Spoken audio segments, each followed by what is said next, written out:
Hi guys, it's me, Mary-Beth from MBArts. I hope you guys are fit and well and having fun with whatever it is you're getting up to whilst at home. Firstly, I just want to say I'm really sorry if you hear any background noises. I've got 3 hamsters that are currently wide awake and wanting attention, so just try and ignore the noise going on behind me. Like I say, I hope you're all fit and well. Today I am going to be showing you how to make your own scar wax. Scar wax is something that we use quite a lot in stage makeup when we create certain looks like cuts, scrapes and wounds.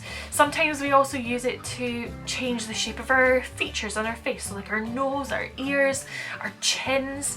Sometimes it's also known as nose putty for that reason.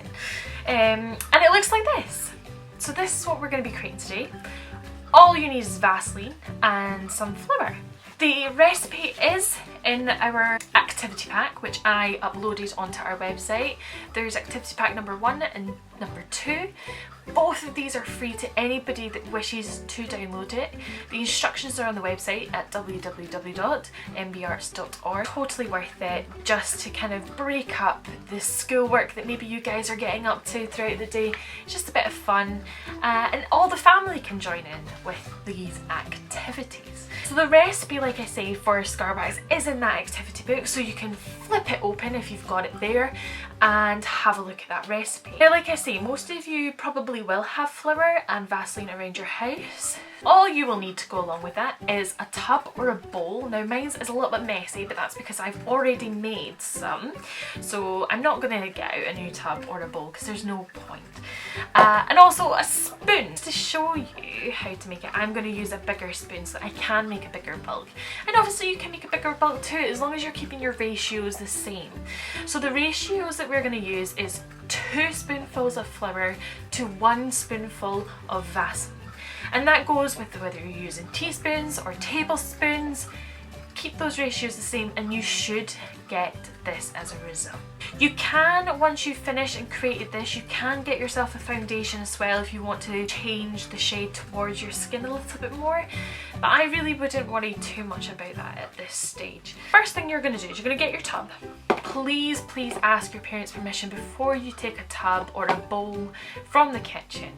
Equally, please also make sure that you can borrow the flour, okay? Because I don't want you just going into your mum and dad's cupboard and pulling out everything. So, with my spoon, I am going to take 2 spoonfuls of flour.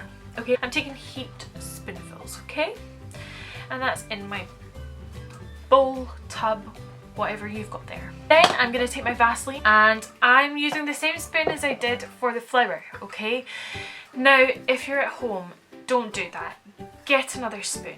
The only reason I'm doing this is because this is the Vaseline that I use specifically for scar wax, because obviously when I do lessons with it, I need quite a lot of it, so this is my dedicated pot of Vaseline for scar wax. Please do not ruin the household Vaseline with the flour, so get a fresh spoon and scoop out a nice spoonful of Vaseline, just like this.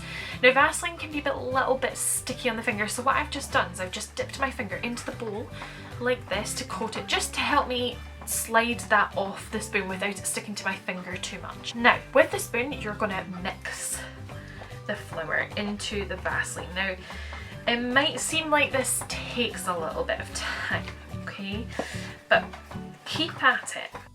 You want to make sure that the flour is getting into the Vaseline. I've just broken the tub. Sorry, Mum.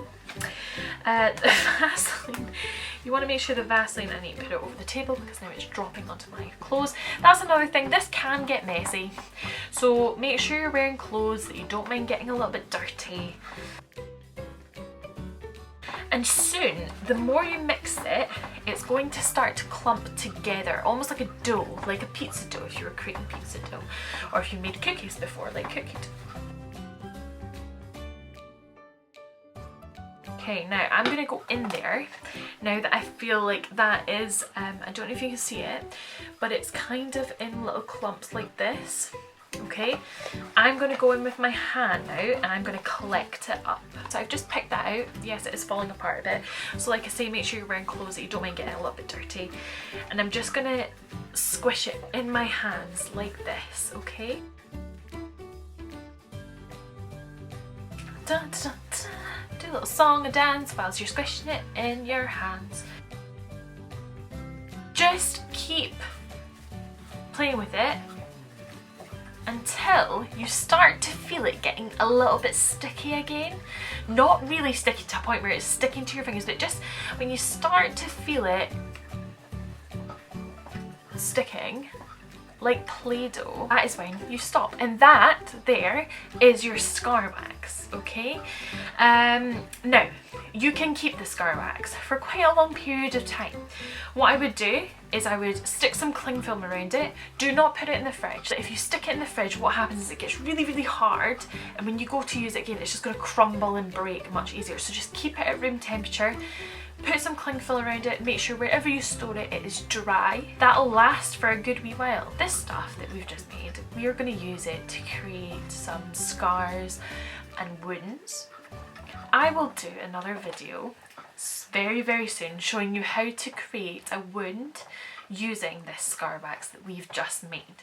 So pop that cling film on and store it away safely until our next video. Stay safe, be kind, and have fun.